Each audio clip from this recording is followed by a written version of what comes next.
Ulf, welcome to the show. Thank you, Omer. Do you have a favorite quote, something that inspires or motivates you that you can share with us?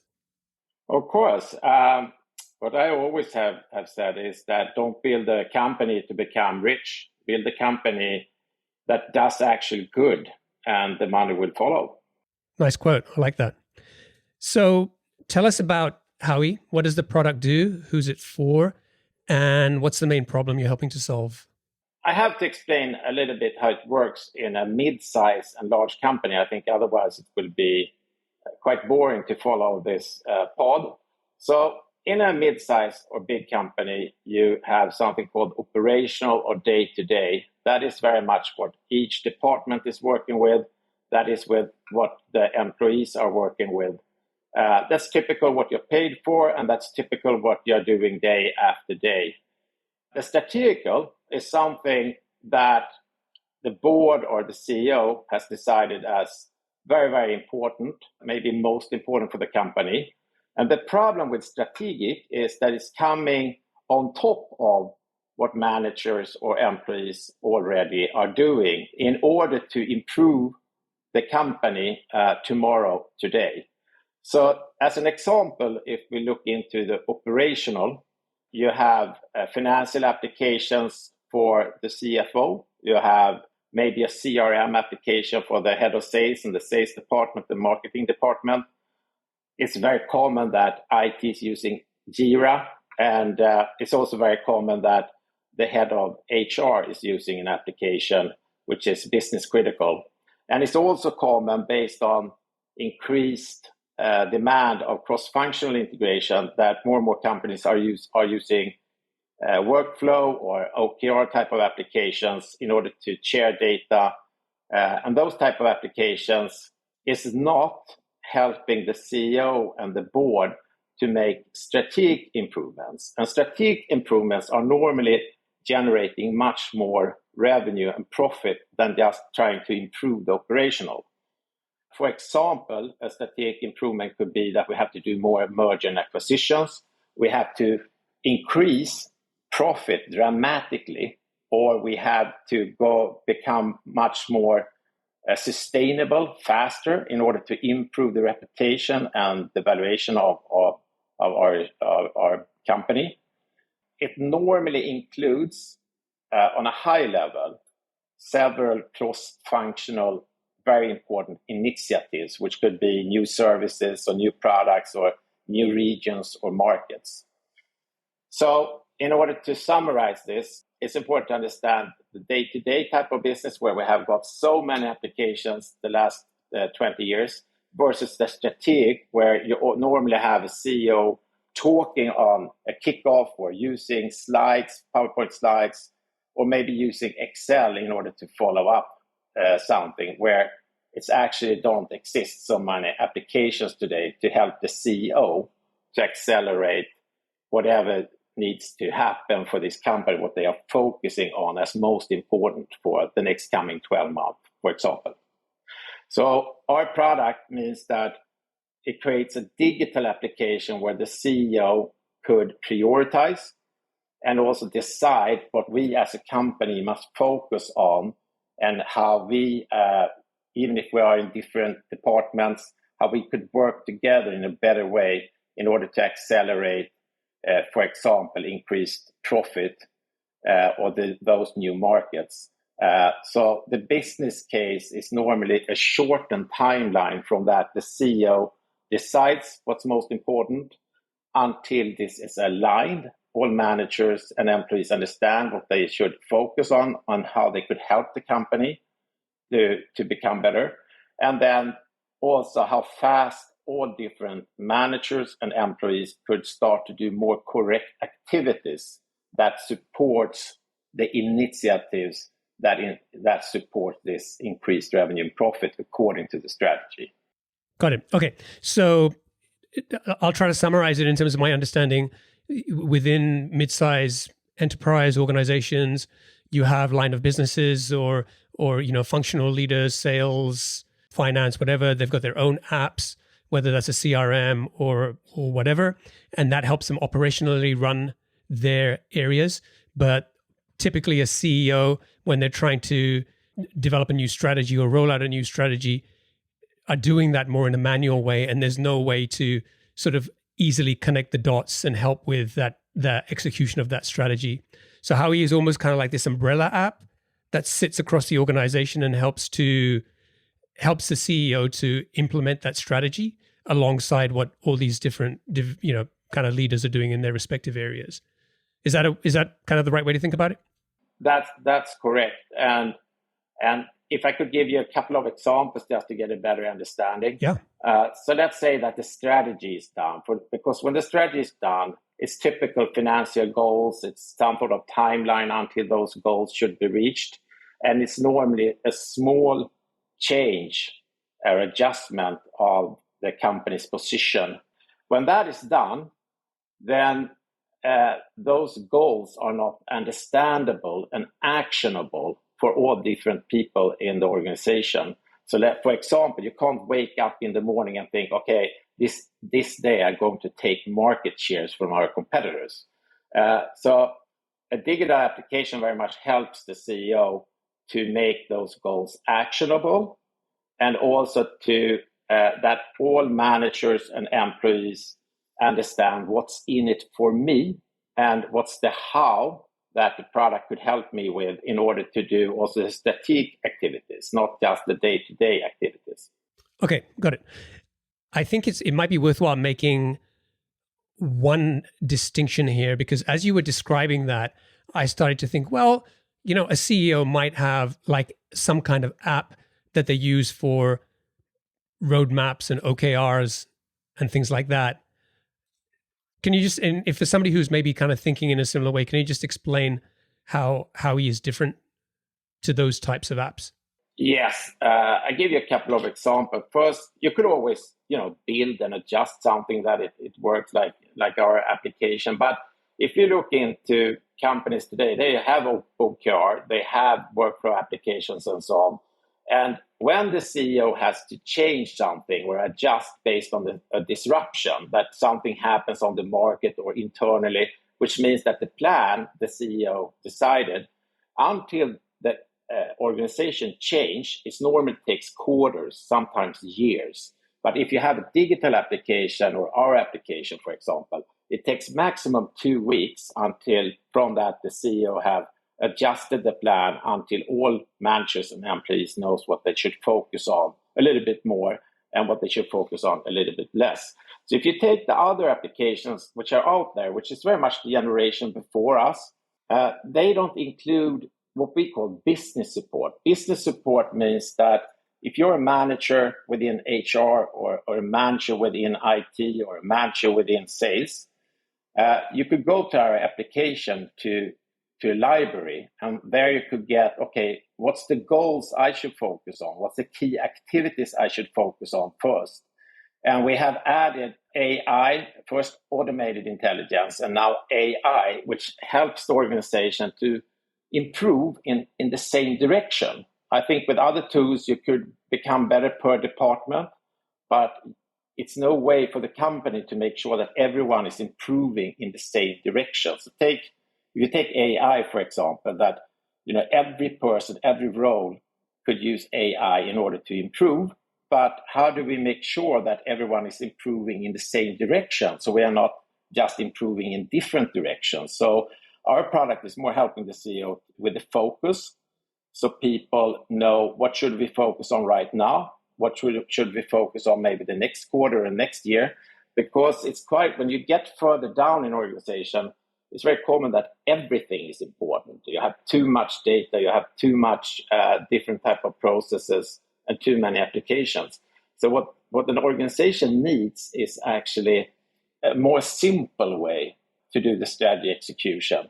It had become too complex based on last generation type of tools. Got it. Give us a sense of the size of the business. Where are you in terms of revenue? Any other metrics, size of team, employees, customers? I always start my companies in Sweden because it's a really good test market and so on. And in that market, we will make $5.1 million this year in ARR. I moved to US for 1.5 years ago in order to start up our partner business here and expand in US and internationally. I can't tell you how big we are in US yet, based on some financial transactions I'm in right now. Okay, great. And how big is the team? The team is 30 people, whereof about 60% is within development. I think, for context, we spent quite a bit of time kind of explaining what Howwe is and why a product like that is necessary. And I think it's a good case study for what happens when you build a product, which is basically a new category. There's a whole bunch of challenges around helping people to understand what that is, education. Obviously, going to talk to a CEO and having that conversation is one thing, but then coming onto a podcast and trying to tell a whole bunch of other SaaS founders what you're doing is another, set of challenges in terms of description. So you call this the product category enterprise execution software. What's the opportunity there? Like, is that a term that you coined? Is that something that's come from, the analyst firms like Gartner? Like, where does that come from?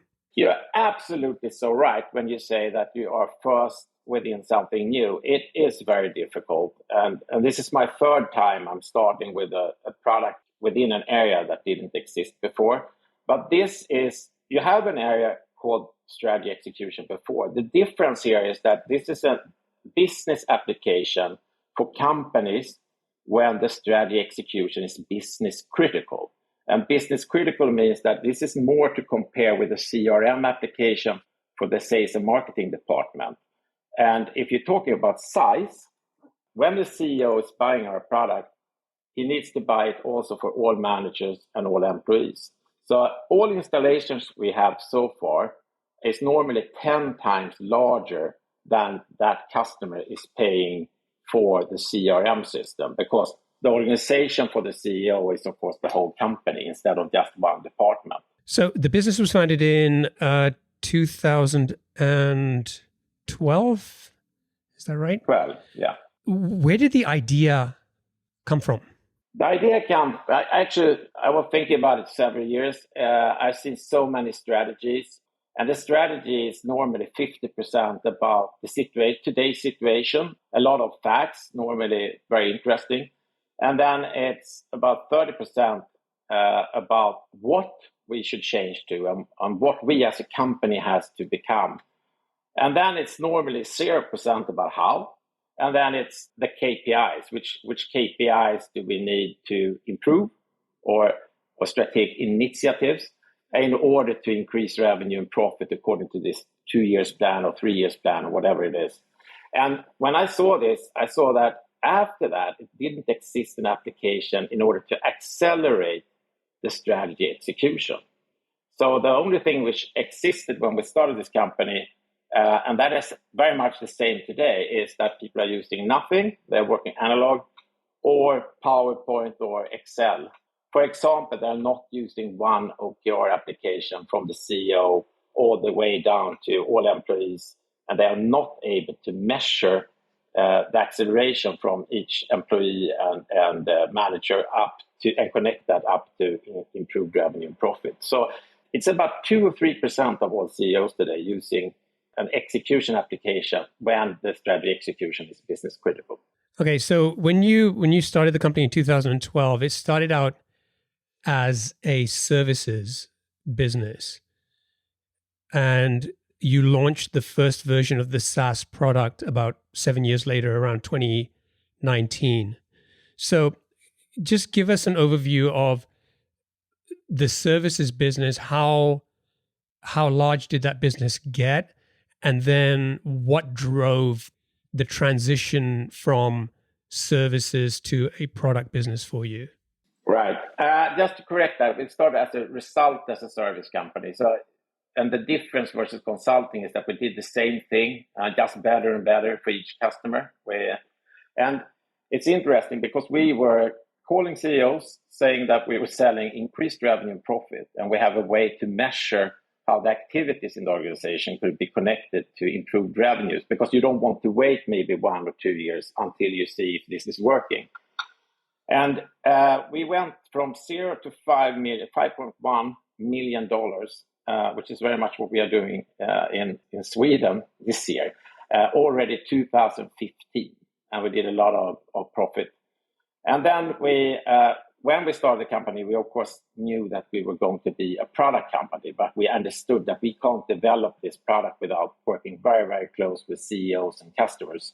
So 2015, we decided to change from RaaS, result as a service, where we paid very high amount of money if the results are better than this pre-made business case, to typical SaaS license company that the prices are for managers and for employees, and then you have a discount based on volume. So our revenue went from 5.1 to about $2 million. And then from that, we have gone up and gone up. Our churn in the beginning was about 60%. Wow. So the problem was how to sell to CEO. That was the first problem. And then when we became very good on doing that, then the next problem was how do we make sure that managers and employees likes the product as well. So it has been very much to become better and better within sales, and also to become better and better into how to make sure that managers and employees likes our product, Howwe, so much that they would like to keep it, that the product gives something. So the churn actually was 0%. We didn't lose a customer for between 2019 and 2021. Wow. So let's talk about that first part, how to sell to CEOs. So you obviously spent many years working with CEOs and getting results for them before you even had the product. When you finally shipped the product, how did you go about getting your first 10 customers? Was that going back to CEOs that you'd already worked with, or were you basically prospecting and finding new customers? It's a good question. It's a little bit funny because we decided earlier. I had experience from that also in the US, and my co-founder also had that experience that selling to CEOs is not impossible. So we were calling to CEOs. In the beginning, it was about 85% of all CEOs who said yes to meeting number one within 2 weeks. Wow. Who was making those phone calls? Was it you, or did you already have somebody on a sales team? No, it was us. Everyone was doing those. Everyone within sales was doing this type of calls. And then after a while, we had packaged it so well so other people could do it as well. Why do you think, of anybody listening to this saying, hey, if I could call my ICP, my ideal customer profile, and call them on the phone and get a 85% success rate with getting a meeting from those calls, that would be a dream business for me. So why do you think you were having that kind of success? Like, what's the lesson we can learn from this? First of all, it's very important how you start that call, because of course people don't want to get a call, on their cellular telephone or mobile. It's about how you start, but it's also very much how well prepared you are, and that it's relevant. That every person, regardless if you're a CEO or not, is of course grateful for if the information, the discussion is something that really helps the CEO. It's something which is around what that CEO is measured on. So I think it's relevant that we were very well prepared, and also how you talk. And so you were just cold calling CEOs, and how are you getting past? There must have been gatekeepers. I imagine CEOs aren't just sitting around waiting for your phone call. No, that's true. We actually using the cellular telephone, and I should also say that this is not working for the largest companies where we started in Sweden, like Ericsson and so on. It works for IKEA, it works for the biggest banks and so on. But some companies that are really, really large, that's impossible because you can't find the number to the CEO. But otherwise, it's just a person. And this person have no problem with listening if it's actually a discussion, not a monologue where we are trying to sell our product. But it's a discussion where we have done a great research, which hopefully is very relevant and unique and gives something to this person. And so once you got that meeting, tell me what the sales cycle typically look like. So you get in front of the CEO. How many meetings did you typically have to have before you got to a point like, and how long did it take to close the deals? In the beginning, it was more like 6 months, and then we got it down to 3 months. The hit rate was very high from meeting 1 to meeting 2 to meeting 3. But in the very, very end, it was a quite low hit rate until a year ago because of different reasons. I think it's about 3 months, I would say, nowadays. Well, why did you say it was a low hit rate until recently? I mean, it sounds like you were doing a lot of things right, and the CEOs seem very receptive. So, what was the issue there? No, the problem is, and I actually written 3 books, and my first book was about a CEO, and it was about strategic IT. A CEO, is able to talk with the CFO, right? They talk the same language, but when it comes to the CIO, they don't even understand each other. Based on that, I was doing this type of sales in that company as well. I met a lot of CEOs, and 1/3, they understood and did something. 1/3 understood but didn't do anything. And 1/3 didn't understand and didn't do anything. So that's typical when you start in a new trend, that in the very end, it comes very much up to that some CEOs are more just want to have the title instead of actually taking responsibility for what's best for the company, increased revenue and profit and so on. I mean, it's ridiculous today that the CEO is driving this change management, digitalization for the whole company, right? But it's the only person working analog. And you said before they're not working analog, but they don't have a business critical application for what they are measured on. So for me, they're actually working analog. Okay, so you said, hey, first of all, we had to figure out how to sell to CEOs, and we just talked about that. And then you said the second problem we had was the 60% churn rate. What was going on there? Why was that so high? It was so high based on that the product in the beginning was done, or in the tools, I would say tool set was done very much for a CEO, increased revenue and profit. It didn't give anything to the managers and employees. So it was not that we didn't understand that we need to make everyone happy. It's more like we couldn't afford to develop, we needed more developers, more money in order to be able to also develop that part. Today, we have an application which is, churn is very low, and it's 96% of our revenues coming from license revenues. So we have passed those type of problems. But I think that type of problems we have had is actually something we planned for, because you can't build this product without going through some sort of very practical feedback from the customer. Tell me a little bit more about what were some of the objections or resistance that you were getting from some of the other C-level executives in terms of, coming on board with the idea of using a product like Howwe? In the beginning, it was more from the employees. And nowadays, the employees are always happy. Their employee satisfaction score is going up. But what is nowadays a problem is that 1 or 2 persons within the executive team is normally against this type of application. And the reason for that is that if a person as an executive is in the executive team, you have 2 responsibilities. One is to take care of your P&L or your region or whatever you're in charge of. The other 50% being in an executive team is actually to help the CEO with what's most important for the company. And regardless of application, these have always been a problem in most execution teams.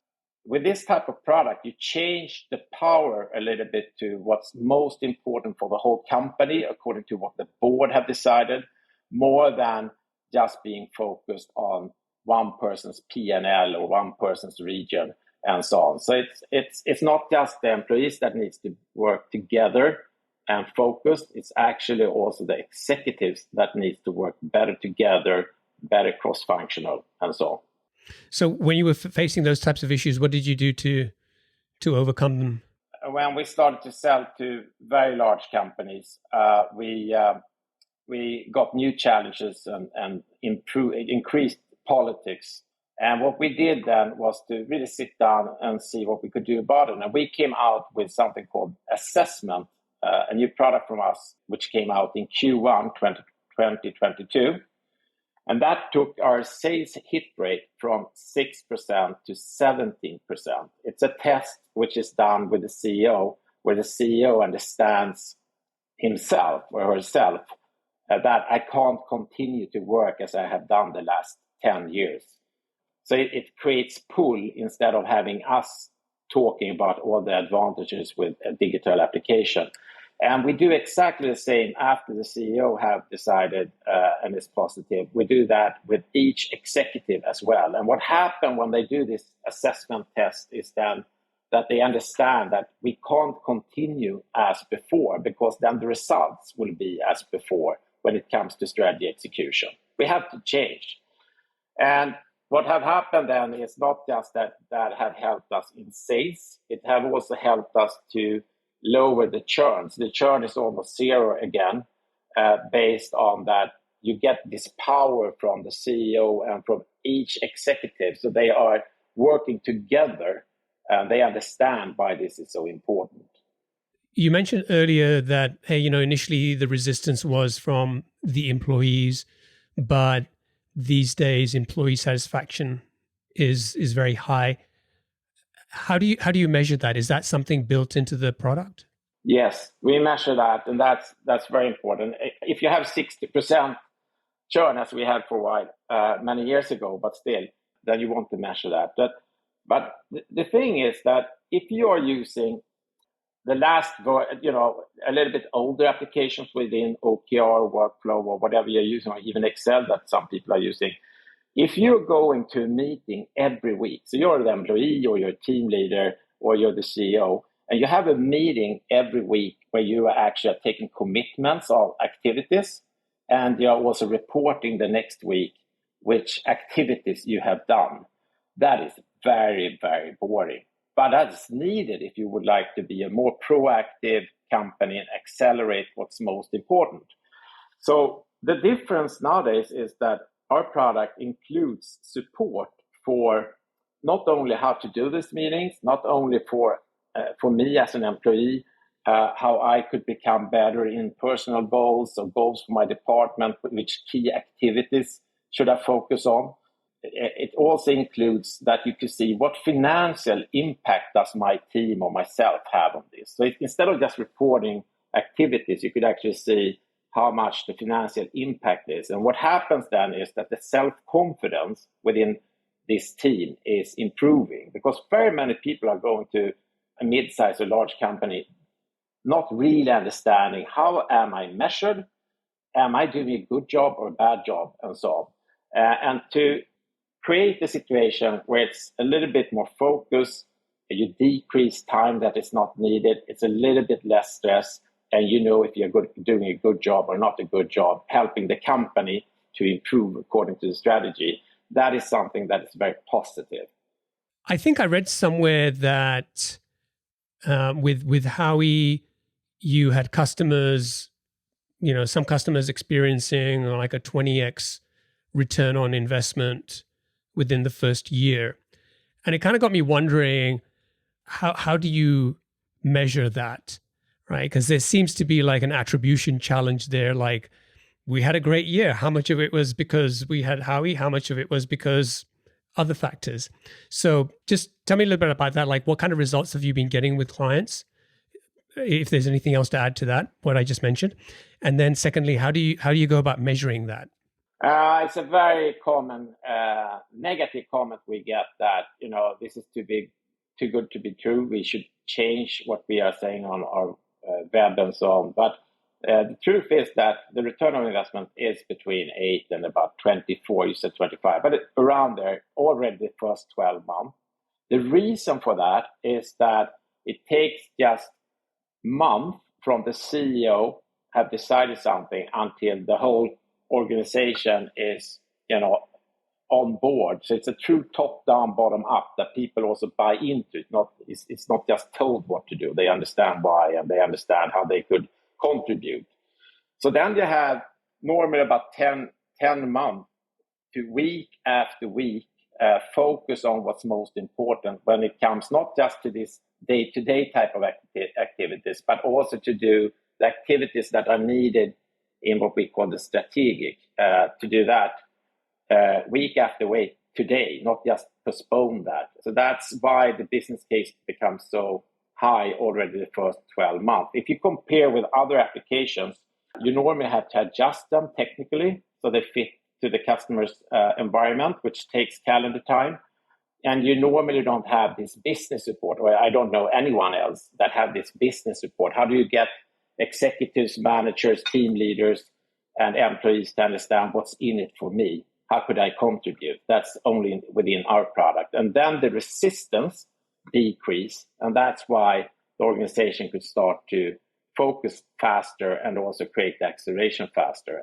And to answer your other question about how is this measurable, you remember what I said before, that when we called CEOs and we started to help them with increased revenue and profit, then we need to find a way to prove that, because they can't wait 1 or 2 years to see if that is really happening. So we have a way in our product which is very unique. So we could connect the activities. So the activities done of all the employees in the team, and think about a mid-sized or large company with many employees and many teams. And that the activity improvement is comparable with the gray line, which is how well did we do in this before we start to use the product, or last year or 2 years ago. So you have something to compete with. That acceleration is measurable in that way that it has an impact on the process or the initiatives, that something happens, that people don't just fill in something and it looks good until deadline when everything is delayed. So in our application, you can really see week after week or day after day that those activities are leading to the improvements we want to do as a company. And that is also connected to measurable improved revenue and profit. Most important goals. It could be market shares as well. So it's measurable all the way. So when we do this with the customer, it's impossible for the CEO to say 6 months later or 12 months later that maybe this improvement came from that we changed the prices or that the market changed. Because already when you start, just before Christmas or just before the summer vacation, the whole organization have already done a map that if we are focusing on these activities and we increase the activities, that should have this financial impact, not just for my department, which you also could see in our product, but also for the whole company, which the CEO and the executive team could see. So this is measurable per day or per week.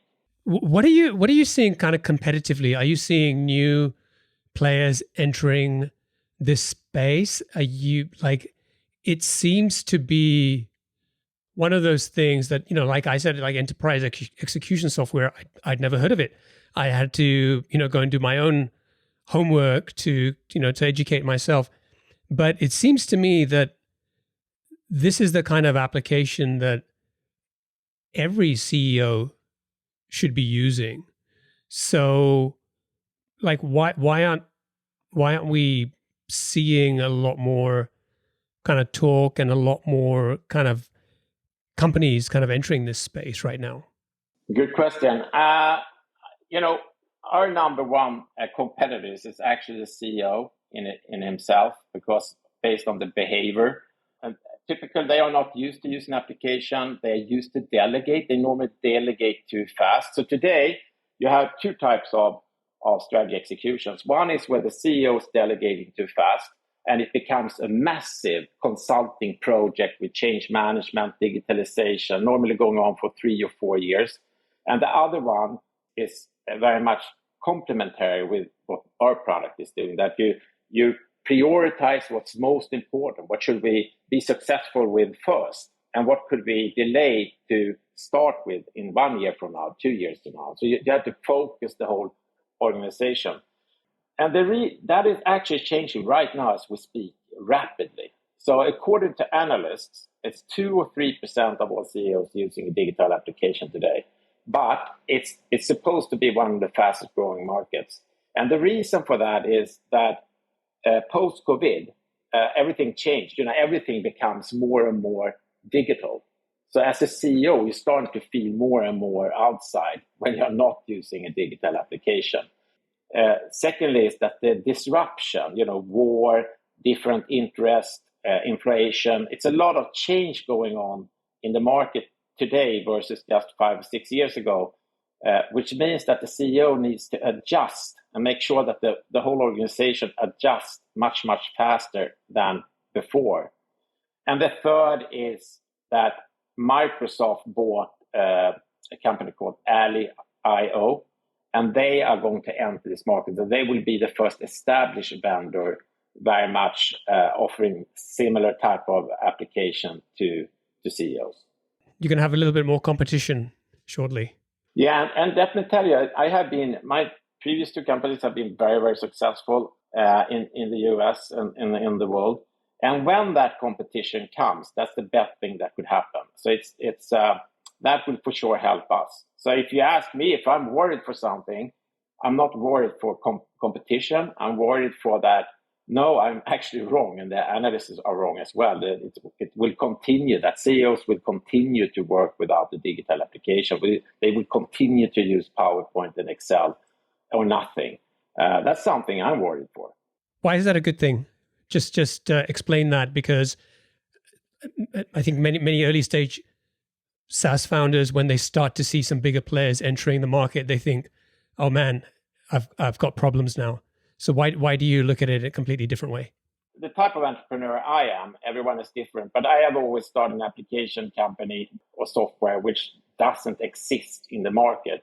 So you're really scared that you have made the wrong guess.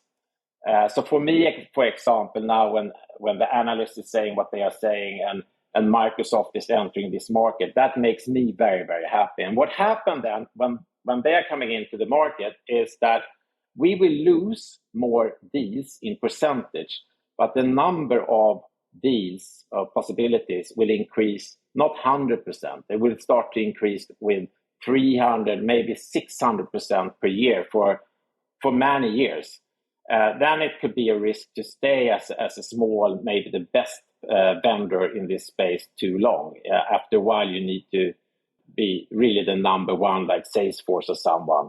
But in the beginning, when the market is picking up and it becomes more common that you should have a digital application, it's just win-win for us, even if we lose in percentage more deals than we do today.